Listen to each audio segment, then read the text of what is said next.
Welcome to A Better HR Business, the podcast that looks at how HR consultants and HR tech firms grow their businesses and how they help their employers to get the best out of their people. Remember, for show notes and downloads, go to www.getmorehrclients.com/podcast.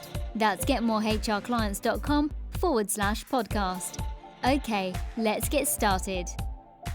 Hello, welcome back. Great to have you along. And I'm really looking forward to talking again with Louise Bijesse. Louise has been on the show before as the founder of UpTalen Consulting. So go check out episode 179. Louise has built a brilliant business and she has very kindly agreed to come back and share her story, her advice for other people who are either running consulting businesses or thinking of starting one. So before we get into it, Louise, thank you very much for joining me today.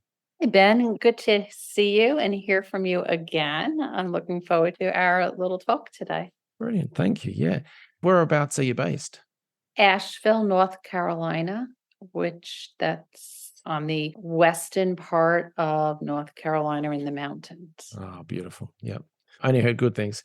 So that's great. And I want to get into UpTalen Consulting and the way you created such a great business. But can I ask, what was your sort of corporate background in the world of HR before you stepped out and created UpTalen Consulting in the first place? Thank you for asking that.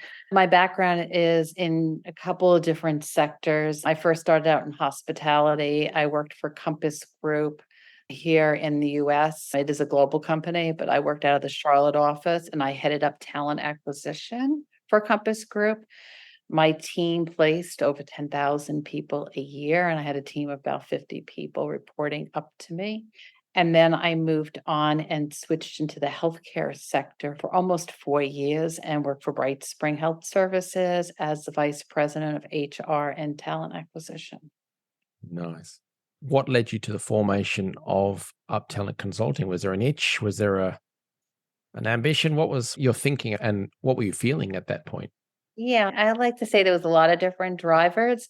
One of the biggest drivers was coming back when I was at Bright Spring. I was working in Louisville, wanted to get back home and be back in the mountains with family. And then said, you know what, really wanted to have the autonomy of running my own business.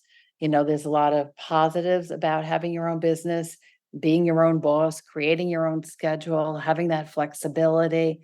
And also thinking about your dreams, where you want to go.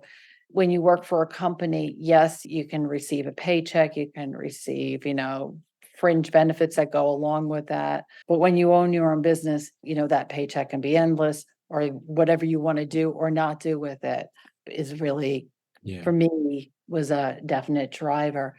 And creating something from scratch, doing something that I love to do, and then also choosing the people, choosing my clients, people that I work with, and creating my own work environment. So I love the idea that I can, get up in the morning, start working, and then maybe go out and see the horses for a bit, and then come back and do some more work. And a lot of times I'm a night person, so a night owl, so I'll work into the evening, but I'm able to not have that regimented schedule when you work for somebody else. Yeah, absolutely. So we run a process called the HR Business Accelerator. And because we have so many conversations and through the podcast and so on, there's things that we typically hear, either current or potential future HR consultants. There are things that they don't want and there are things they do want. And you've actually flagged some of those already. So some of the things that they worry about or don't want, they worry about getting no clients, no money, and low paying work, and doing more of the same old work that they used to hate in their corporate job, taking a long time to catch up to their old salary. And then there's the side of feeling lonely or stuck and isolated, trying to build a new business all the time. You've created a great business and it's only going to get bigger and better. What did you do to prevent or get around some of those potential problems? Okay, well, I did different things. I did join here locally our Chamber of Commerce and our business associations, members of 3 of them, and making relationships. While I'm very much into time management, I love to have a virtual coffee with people. I also like to go to the local coffee shop and meet somebody else that's in business and talk to them, brainstorm, come up with ideas, or it could be a potential client meeting or networking meeting, but just to get out for a little bit. I also joined PICA, which is the Professional Independent Consultants of America. Liz Steblay's group. Yeah, Yes. great organization. Yeah. It afforded me relationships. I mean, I spoke to somebody the other day. They were asking me questions. She said, can we jump on a call and brainstorming with each other? So that's how you stay away from being that like, I'm just here in an office. How do I get clients? What do I do? It's really about putting yourself out there, but you have to put yourself out there. Yeah. Can't expect people just to come to you. You need to reach out and do outreach to others as well. Absolutely. Now, we've worked together, and I'm curious, how did you hear about us at Get More HR Clients? What was the context that brought our planets into alignment? Well, while I was still employed but was exiting out, I said, let me do some research. And, I was just Googling independent consultants, Googling HR consultants, and I stumbled across your podcast. I'm a big walker. I like to take the dogs for a walk, and early evenings I go out. And this was over a year ago. I'd be walking and listening to your podcast. I probably listened to about 80% of them. Gosh. But that's how I stumbled across you and got to meet people virtually from all over the world, because some of them I did link in with. Brilliant. That's a great idea. So tell us about the business itself, UpTalen Consulting. So again, for people listening, episode 179, we talked about what you do and how you structure and how you'll help employers. But for people who haven't heard that one, what are your services? What's your service offering? And has it evolved over time? Because I know when people are starting businesses, for example, they really struggle about what am I going to offer? And is this set in stone forever? So what is it with you? What are you offering? All right. Well, when I first started, right, I was thinking, I'm not going to do recruiting or talent acquisition. Like, I'm not going to be hiring people, maybe a little here and there, but I was really pretty burnt out from being in recruiting for so many years. I said, I'm going to focus on, I have an HR background as well. I'm going to focus on startups and rapidly growing companies.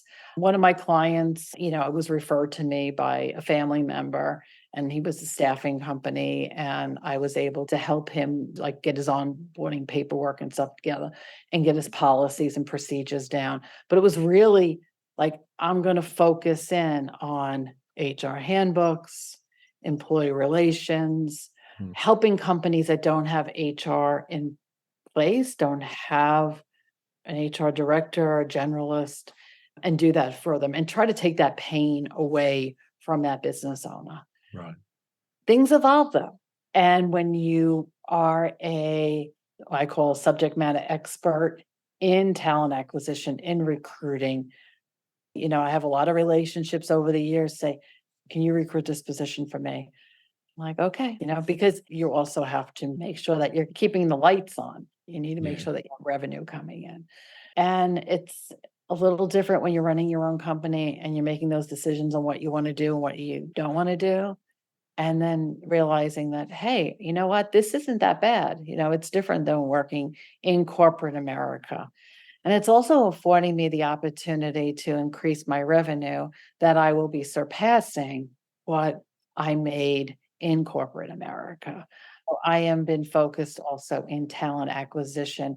To celebrate my 1-year anniversary, as I go into year 2, I am continuing with my HR services with my clients, but I'm also expanding more into talent acquisition. That's great. So for people listening to this, that's a really big moment, because I know that most people I speak with, when they're launching a business in the HR sector, that's one of their big things. They really want to beat their old corporate salaries. And you've done that, which is a huge thing. So well done for that. It's a great feeling, because if you think back to the corporate world, I don't know what it was like in your company, but in most companies I've seen, there's the bell curve or the comp ratios and stuff. And there's a cap on every job, every position, even the CEO, there's a cap or a ceiling on it. And sometimes you can be up, sometimes you can be down, but it's set by just formulas and things like that. Whereas what you've done is create a business that can go past that old salary, and then who knows beyond. Because I know you're a planner and a thinker and a researcher, but you've also got that vision. And I know you look ahead, not just 1 year, but 2 years. And is that a fair call? Yes, absolutely. That's a fair call. I'm in the process of right now of negotiating a lease for my space. I'm in the process of bringing in my first employee.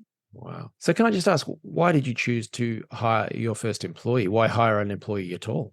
Because I'm very much about customer focus, client focus.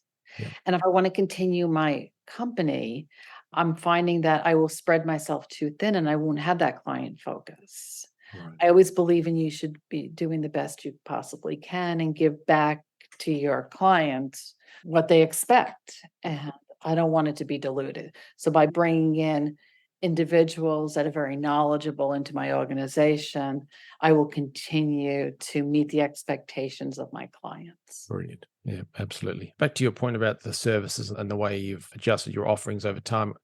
People, when they're launching businesses or trying to work out what to do next, they sometimes think you can only do retainers or you can only do project work, for example. But it's not necessarily the case. And so that's why we try and work out what you are good at, what you want to do, what pays the bills, all sorts of things that combine to produce a service offering. And even then, it can evolve and you can introduce new services or expand in certain ways and then either hire or outsource all sorts of different options for providing those additional services. It's a brave new world out there, and it's brilliant the way you've evolved, developed the business over time. And because you've gone through so much and done it so quickly, I would love it if you'd share some of your thoughts and advice for others who are either thinking of starting a business or are in the early days. Any advice you could share with them? Yes, absolutely. Firstly, you want to, like I did some research and I put down on paper what I wanted to do. I built out my business plan, but I made sure that when I was building out my business plan, I was also like initiating my business plan. I wasn't just like putting it on paper. I actually did something about it. So as I was building it out, I was also building my website.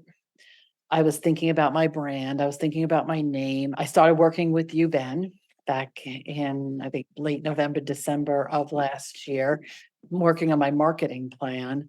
I was thinking about and working on how I present myself.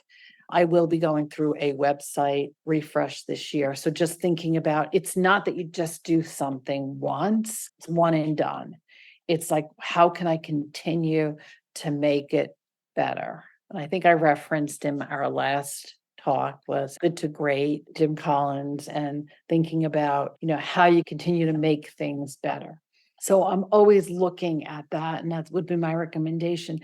Develop your relationships, put yourself out there, think about your past relationships, and you might think people know what you're doing or your change because you might be mentioning it, but they might not really realize what you're doing. Yeah. So it's fostering that. A lot of my clients have come from previous relationships with others. That's great advice. And I love seeing those sort of memes or jokes on the internet about someone saying that this is what my mom thinks I do. My dad thinks I do this, or, oh, I'm in HR. That means I just do compliance stuff. I send people to the naughty corner. Whereas you could be doing a whole range of things in your consulting business, comp and bends, diversity and inclusion, belonging, all sorts of stuff. So that's a great point you make about making people aware, sharing what you're up to so that it helps either encourage you, refer business, all sorts of stuff. And that's what I loved working with you through the HR Business Accelerator was the fact that we just built a plan. It was not rocket science. We just built a plan, get some milestones together and then work the plan. And you've done that. You've executed. So you said, yes, built out a business plan, but took action on that. And I think that's a huge element. It's just forward motion, isn't it? It's taking those steps and just keep progressing. And that's actually why you're going to keep progressing through those plans across the years. That's my view. And I think, is that right? That is absolutely correct. And I think it's like thinking outside the box and being an opportunist. Somebody reached out to me last night from one of my networks and said, hey, I know this great HR person. Not sure if you're looking to place somebody in HR in the area. And I said, you know what? Let me talk to her because you never know. It's not shutting down. Well, I don't have an opportunity today. It's like, there could be an opportunity tomorrow, or I could take this individual and make an opportunity out of it. So it's being very open-minded about those, different opportunities. Yeah. I'm doing things today that I never thought I would ever do, but it's helping me grow my business and, bring things to others because it's not just about my business. It's really helping other businesses grow. Yeah. My services that I bring them. So it's helping others. Absolutely. I said earlier that through all the conversations and working with clients, we would hear what future and current consultants don't want, but also we hear the flip side of what they do want. And some of them are things like working with great clients, doing high value projects, solving problems for employers, enjoying work-life balance, becoming a trusted member of the business community, building a team, working on cool HR projects, making good money. There's a bunch of different things. I suspect you probably check all of those boxes. Working with great clients, I know you do that, and I know they value it, and that's why you keep getting referred and being talked about. I know you're a trusted member of the business community, and you're always being asked to speak and present, and I think that's a huge thing.